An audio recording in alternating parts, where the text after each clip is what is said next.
Hola amigas y amigos, muy buenas noches. Gracias por estar con nosotros nuevamente acá en Guanacaste Vive, igual que todos los jueves de 7 a 8 de la noche, compartiendo con todos ustedes y llevándole información, historias y mucha de la información que ustedes necesitan saber también de lo que sucede, no solamente en la provincia, sino también de lo que sucede a nivel nacional. Hoy vamos a estar hablando sobre un tema que nos concierne a todos, que es sobre la democracia. Hoy vamos a estar compartiendo con dos personas que conocen y que saben mucho sobre este tema, de dos organizaciones e instituciones diferentes. Hoy estaremos acá en Guanacaste Vive, después de esta pausa, con don Sergio Araya, quien es coordinador de programas de la Fundación Konrad Adenauer, y con don Hugo Picado, quien es director del IFED, que es el Instituto de Formación y Estudios en Democracia del Tribunal Supremo de Elecciones. Vamos a ir a una pausa y al regresar estaremos acá con ellos dos, con todos ustedes.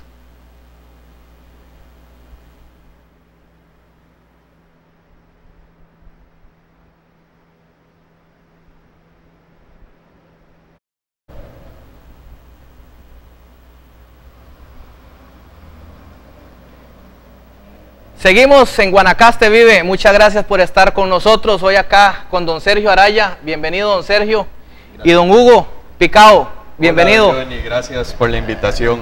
Bueno, bienvenidos acá a Guanacaste, a Anexión TV, Canal 36, y a este su programa Guanacaste Vive. Don Sergio, usted representa una institución, una fundación, la Fundación Konrad Adenauer, y don Hugo, director del Instituto de Formación y Estudios en Democracia del Tribunal Supremo de Elecciones. Dos instituciones, dos organizaciones que fomentan la democracia, que contribuyen a la paz y a la democracia en general de este país. Me gustaría iniciar tal vez el programa con cada uno de ustedes explicándonos qué es lo que hace, en el caso de don Sergio, la Fundación Konrad Adenauer acá en Costa Rica. Sí, bueno, Johnny, muchas gracias, de verdad, a Hugo, un privilegio compartir mesa contigo y a las amigas y amigos que nos distinguen con su teleaudiencia. En realidad la Fundación Konrad Adenauer es un organismo, como bien señala don Johnny, de cooperación internacional. Es una organización alemana que trabaja en Costa Rica desde 1980 aproximadamente, ya vamos a cumplir prácticamente 40 años en breve. Es una organización dedicada a la promoción de procesos de fortalecimiento democrático.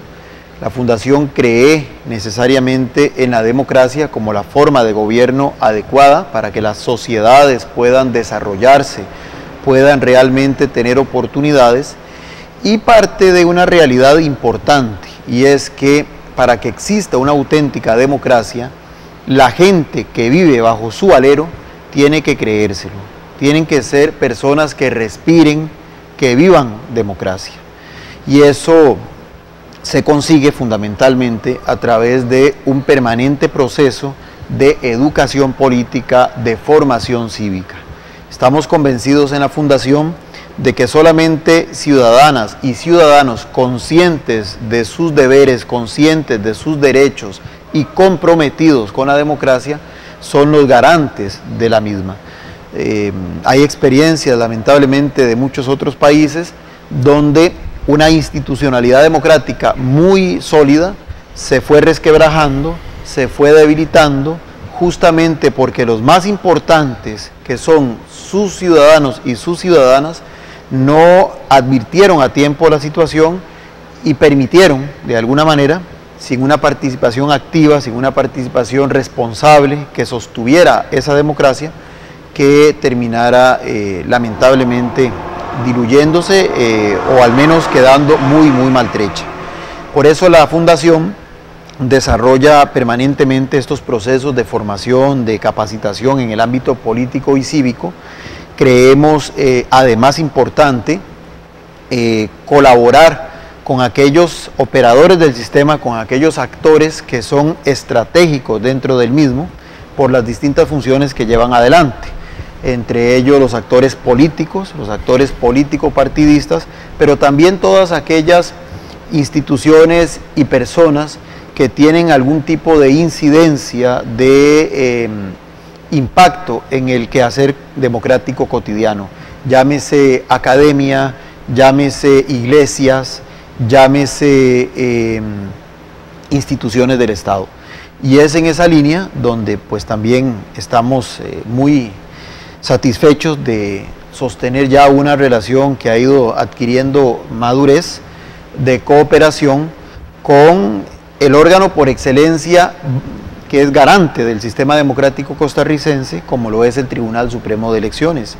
Y dentro de esa institución, con una que es vital porque recientemente surgió a la vida pública con el objetivo de fortalecer justamente el papel del tribunal en estos procesos de consolidación democrático, como lo es el IFED, que aquí nos lo representa su director, don Hugo Picado. Entonces, estamos muy satisfechos de que organizaciones de ese nivel, de ese perfil, hayan establecido vínculos de cooperación con nosotros, en el entendido de que la CAS, como organismo internacional, no puede intervenir en la vida política de los países donde nos reciben, sino que lo que hacemos es acompañar los procesos que estas instituciones llevan adelante y tratar de transmitir en la medida de nuestras posibilidades buenas prácticas, experiencias que en otras latitudes también hemos identificado y que pueden ser útiles para este proceso de fortalecimiento que el país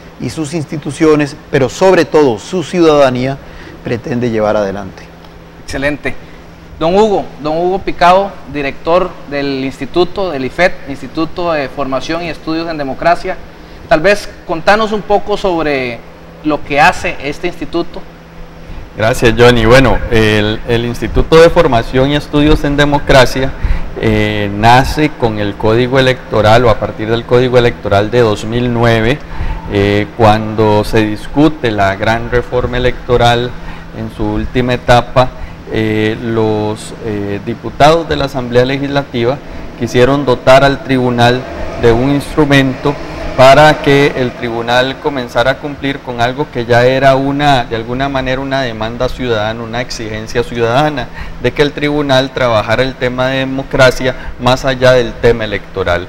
El tribunal en los últimos años ha venido dando un giro importante en ese sentido, y claro que en las democracias contemporáneas es indispensable contar con elecciones libres, con elecciones justas, y en eso pues Costa Rica goza de un Tribunal Supremo de Elecciones con la más amplia trayectoria en toda Iberoamérica, pero también somos conscientes de que si bien la democracia requiere elecciones, la democracia no es solo elecciones.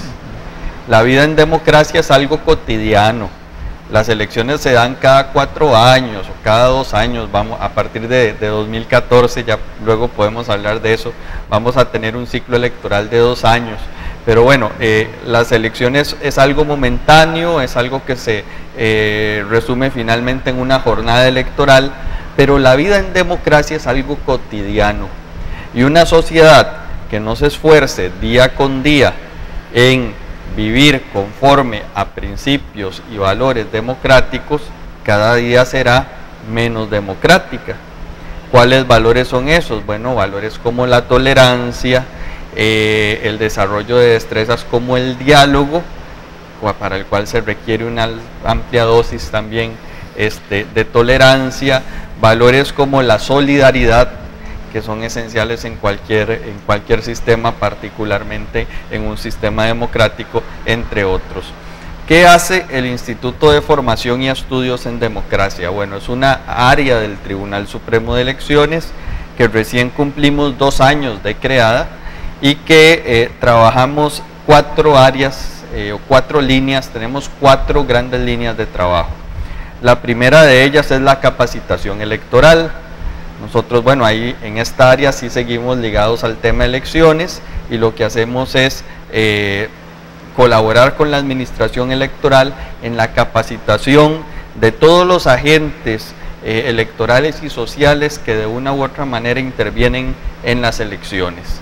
Así que estamos permanentemente brindando capacitación sobre temas electorales a funcionarios del Tribunal Supremo de Elecciones, a funcionarios ad honorem del tribunal, pero también a prensa especializada, a miembros, a militantes de partidos políticos que requieren algún adiestramiento sobre tema electoral. Nuestra segunda línea de trabajo es capacitación a partidos políticos. Esto sí es totalmente nuevo.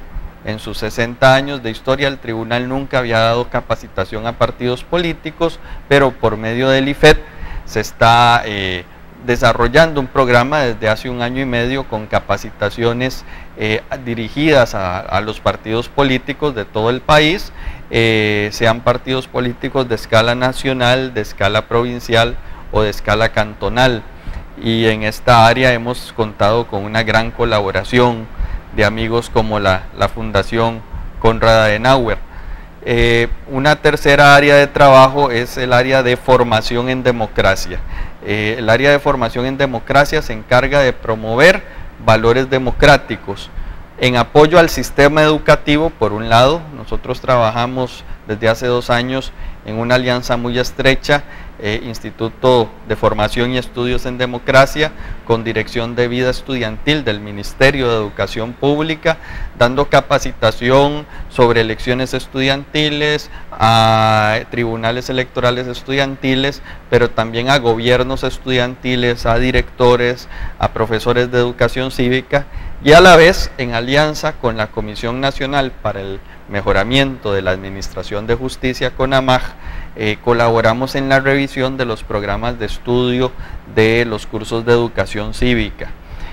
También tenemos dentro del área de formación en democracia una serie de proyectos dirigidos a la ciudadanía en general y con talleres ciudadanos que hemos visitado varias comunidades, organizamos actividades concretas como el Día de la Democracia, el 7 de noviembre, y para elecciones tenemos en marcha un proyecto que se llama Votante Informado.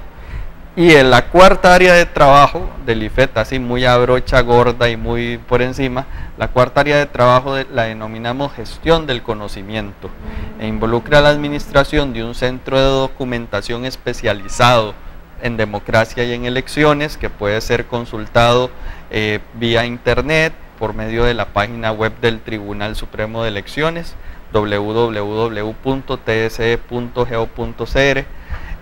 Y además organizamos actividades académicas, tenemos alianzas con universidades y alianza con institutos de investigación, entonces promovemos investigación sobre democracia, sobre elecciones, y a la vez realizamos actividades académicas sobre temas que tengan que ver con democracia y con elecciones. Excelente.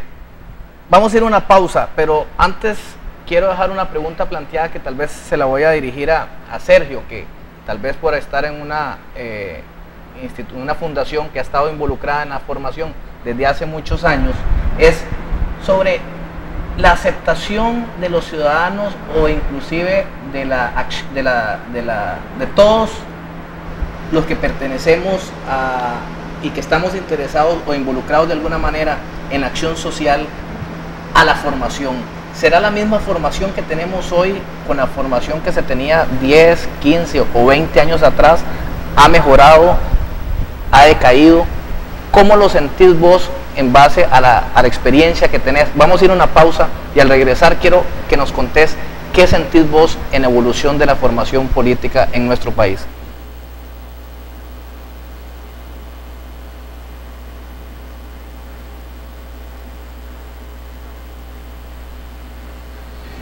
Listo.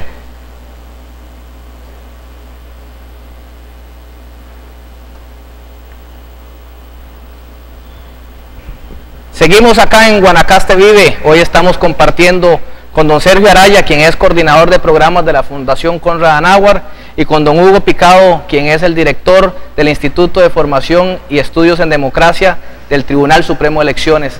Don Sergio, estábamos hablando sobre la evolución de la formación en política, en nuestro país. ¿Sentís mejorías? ¿Sentís que ha decaído? ¿Qué sentís en base a tu experiencia que tenés? Sí, en realidad esa es una pregunta bastante interesante que no se puede ver en una visión muy reduccionista de si los procesos de formación impulsados ya sea por organismos de cooperación internacional como el que yo aquí represento, organismos públicos como el que representa don Hugo, o inclusive otras organizaciones dentro del país, si solamente esos procesos son los causantes o no de los efectos que de alguna manera usted trata de aquí de que yo visualice. Realmente esto es una situación multicausal, o sea, yo pienso que la sociedad como un todo, y aquí también voy a hablar un poco más como analista político, la sociedad como un todo ha entrado en un proceso en las últimas décadas de una pérdida, digamos, de adherencia a lo que es la parte política, a lo que es la actividad política. Es decir, los indicadores inclusive así lo demuestran. Mientras de 1994 para atrás la tasa de abstencionismo histórica en Costa Rica se situaba en la media del 18 al 20%, ya a partir de 1998 se dispara a un 34, 35%, y más bien en los últimos procesos electorales nacionales se ha mantenido por encima del 30%. Inclusive, paradójicamente, pese a que en 2002 comienzan los procesos de elección popular de los alcaldes municipales, en las 3 elecciones que se han registrado a la fecha, el abstencionismo no ha bajado del 70%, o sea, ahí se invierte. Son solamente 3 de cada 10 los que van a votar y 7 los que no lo hacen. Entonces, y si se ve adicionalmente a ello el nivel de asociatividad que uno observa en la sociedad costarricense, se va detectando también un cierto adelgazamiento de ese tejido social que se llamaba antes. Es decir, los sindicatos, las organizaciones comunales, las diferentes asociaciones que existen, tanto jurídica como institucionalmente, si bien es cierto, mantienen vigencia, si bien es cierto, ahí están inscritas, si bien es cierto, hay gente que todavía participa en ellas, lo que uno percibe es que cada vez es menos la cantidad de ciudadanas y ciudadanos que deciden incorporarse en dichas organizaciones. Inclusive hasta las mismas organizaciones de orden deportivo, de orden cultural, a nivel de juventud, por ejemplo, se observa como cada vez hay menos jóvenes que se involucran de una manera sistemática en diferentes actividades que vayan más allá de su propia esfera privada.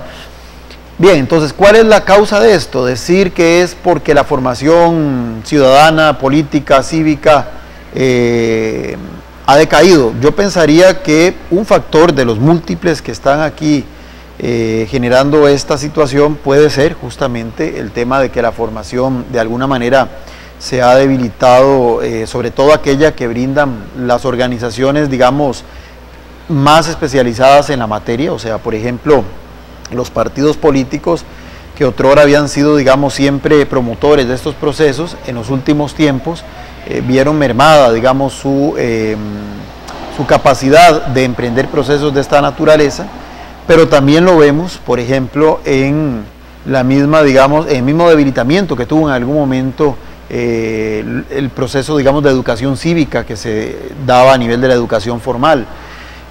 Pero insisto, esa es una causa. Creo que hay elementos que van más allá. Ha habido una transformación de los paradigmas en los que nos hemos movido como sociedad. Hoy por hoy, con la globalización económica, con el proceso de mayor competitividad que este proceso nos fue, digamos, posibilitando, la ciudadanía misma ha ido, digamos, alterando sus patrones de comportamiento.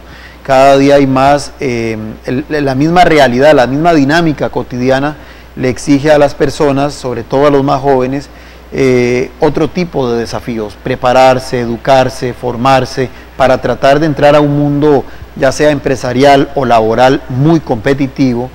Y la verdad es que quedan pocos espacios en esas agendas tan apretadas para que las personas, o una mayoría de estas personas, quieran también volcarse hacia actividades que implican un mayor desprendimiento social, ya sea en el ámbito político partidista o en el ámbito comunal o en los otros que mencioné. Ciertamente la crisis, digamos, económica que el país ha encarado en las últimas décadas también provoca que cada día la ciudadanía tenga que dedicarse más a la, digamos, acción de, en algunos casos, de sobrevivencia, en algunos casos de supervivencia, que también genera un factor, digamos, que atenta contra esta posibilidad de mantener ese tejido social activo. Yo sí pienso que, pero lo que acabo de señalar, hay nuevos temas que están, sobre todo en las poblaciones más jóvenes, despertando algún interés y que pueden ser los elementos clave a través de los cuales podamos tratar de que estas nuevas generaciones tan reticentes a, por ejemplo, la participación en política, encuentren espacios de identificación y de reconstrucción de esos espacios de acción común, como por ejemplo el tema ambiental, que es un tema, digamos, de primera importancia hoy por hoy, o temas vinculados, por ejemplo, a la necesidad de establecer mecanismos de seguridad comunitaria, dada, digamos, las dificultades que hay en esos temas en la actualidad. Pero digamos que además la sociedad como un todo, a nivel universal, también tras la caída del muro de Berlín, allá por finales de la década de los 80, se tendió a despolitizar en el buen sentido de la palabra. Hubo inclusive algún analista, algún filósofo que dijo, algún pensador que dijo que ya las ideologías habían llegado a su fin. Y la verdad es que hubo una época de los 90 para acá donde lo que imperó fue más la lógica tecnocrática del mercado y menos la visión ideológica que de alguna forma acompañó a la sociedad como un todo durante prácticamente la segunda mitad del siglo XX. Eso también tendió a bajar el nivel de politización de la sociedad y a reafirmar más estos temas de mayor énfasis en el desarrollo personal para poder ingresar de manera más o menos competitiva a ese nuevo mundo que se presentaba a partir de esa época. Claro. Creo que, bueno, don Hugo, desde el instituto que usted dirige, deben de tener un gran reto que es la juventud, porque creo que en la juventud es donde está lo que engrosa, digamos, esa cantidad de gente apática a la política o al sistema democrático, ¿verdad? ¿Qué estrategias están viendo desde el instituto para llegarle a esa juventud, para llegarle a esos jóvenes que tal vez andan un poquito dispersos hoy en día? Bueno, este es un gran tema porque la juventud representa en toda sociedad la esperanza de cambio, la esperanza de mejora. Sí se nota, tanto en los niveles de abstencionismo como en los niveles de involucramiento de los jóvenes en los partidos políticos, cierta decadencia. Conforme avanza el rango etario, la gente tiende a votar más. Cuanto más joven es la persona, bueno, recién cumple los 18, vota, pero luego hay como un bache desde los 20 años hasta los 30 años en que no van a votar, y luego después de los 30 años empieza a subir esa tasa de participación. Y en lo que tiene que ver con los partidos políticos también resulta pues evidente que cada vez son menos los jóvenes interesados en participar y en involucrarse en las maquinarias partidistas. Pero hay algo también que decía Sergio y que debe darnos esperanza. Yo no creo que nuestros jóvenes estén desinteresados de los demás y que sean personas totalmente egoístas. Soy profesor universitario y eso me ha permitido también corroborar cómo el joven realmente está interesado por las propuestas comunes, aunque no quizá en los mecanismos tradicionales o convencionales de participación. Pero cuando uno ve ejemplos de jóvenes involucrados en proyectos ecológicos o en la lucha de derechos por ciertos colectivos o por cierto grupo de personas que han sido tradicionalmente desplazadas, o por la reivindicación de causas solidarias, como por ejemplo lo fue la campaña aquella Un Techo para mi País, claro, donde se movilizaron casi 40.000 jóvenes de manera voluntaria. Yo vi Un por rojo, los alrededores, sí, un rojo por mi país, así se llamaba. Así. Pero para la fundación de un techo para mi país. Claro, sí, gracias por la aclaración, sí. A mí me impresionó mucho porque en ese fin de semana que fue más intensa esa campaña, me tocó desplazarme de San José al este, al oeste, al norte, a las afueras, y me tocó ver en cada semáforo. Te tocó dar plata en todos los semáforos. Sí, con mucho gusto, pero ver jóvenes debajo de la lluvia, en muchos casos sin paraguas, y haciendo ahí una obra solidaria, una obra social. Esto es de alguna suerte también un buen indicador, algo que nos dé esperanza. Lo cierto es que la política está cambiando, lo cierto es que la sociedad está cambiando en Costa Rica y en todo lado, y tenemos que repensar cómo eso sí reclamamos y cómo fortalecemos ciertos valores. Creo que tenemos grandes retos en nuestra sociedad, Johnny y Sergio, empezando por la familia. Es que es muy fácil decir, bueno, el sistema educativo del país está fallando. Bueno, quizá el sistema educativo del país no ha hecho todo lo que debería hacer, pero ciertamente si lo miramos, si salimos del ombligo de la isla que somos, como decía don Isaac Felipe Azofeifa, encontramos que el sistema educativo de nuestro país es uno de los mejores del mundo, es uno de los más competitivos en cobertura y en calidad. Hombre, creo que tenemos que compararnos con países desarrollados, creo que tenemos mucho que mejorar, todos somos conscientes de ello, pero no todos los clavos se le pueden echar al sistema educativo. Yo creo que la Constitución misma y el Código de Familia hablan de la familia como base de la sociedad. Bueno, más allá de la discusión que se pueda dar en torno a ese concepto, lo cierto es que la socialización primaria del ser humano se da en la familia. Y es muy difícil que una sociedad sea democrática si mantenemos dentro de las familias estructuras patriarcales y autocráticas. Claro. Si a los chiquitos les decimos, usted cállese la boca, usted no hable, usted no opine, usted es un chiquito, usted no...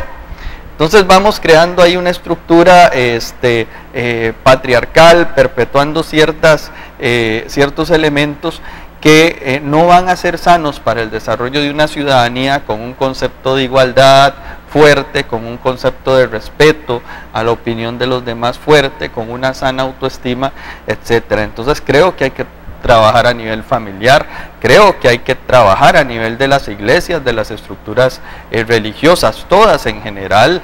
La religión cumple un papel muy importante en la formación secundaria de la ciudadanía, y a veces en las enseñanzas religiosas hay muchos elementos que realmente hay que cuestionar y que hay que replantear, porque hay engranajes ahí o autoritarios o engarzados en concepciones de mundo muy fundamentalistas que pueden ser peligrosas para cualquier sociedad democrática llevado a un extremo. Tercero, los medios de comunicación. Qué necesario es para el país tener programas como este, don Johnny, ¿verdad? Un programa donde se permita conversar, se permita hablar, se permita reflexionar, generar conciencia en la sociedad, y a partir también de una vocación comunitaria como es la dirigida a la provincia de Guanacaste, que es una comunidad en sí formada también con su heterogeneidad, con sus particularidades, pero con un concepto muy fuerte de comunidad, ¿verdad? El guanacasteco tiene mucha personalidad como tal, y a veces los medios de comunicación, cuando se dejan guiar únicamente por el factor empresarial, por el llamado rating, claro, ¿qué es lo que vende? ¿Qué es lo que eleva rating? De ahí las telenovelas de dudosa calidad, cuanto más dudosa mejor porque más vende, y los programas cargados o de sexo o de violencia. No estoy en contra de eso de manera fundamentalista, no. Lo que quiero decir es que también los medios de comunicación deben, al lado de entretener, que creo que es algo muy positivo y donde es valioso el cine, la televisión, el teatro, me encanta todo ello, pero también tiene que haber una función formativa, ¿verdad? Entonces tiene que haber un esfuerzo social. He mencionado solo 3: familia, iglesias, medios de comunicación, pero todos los agentes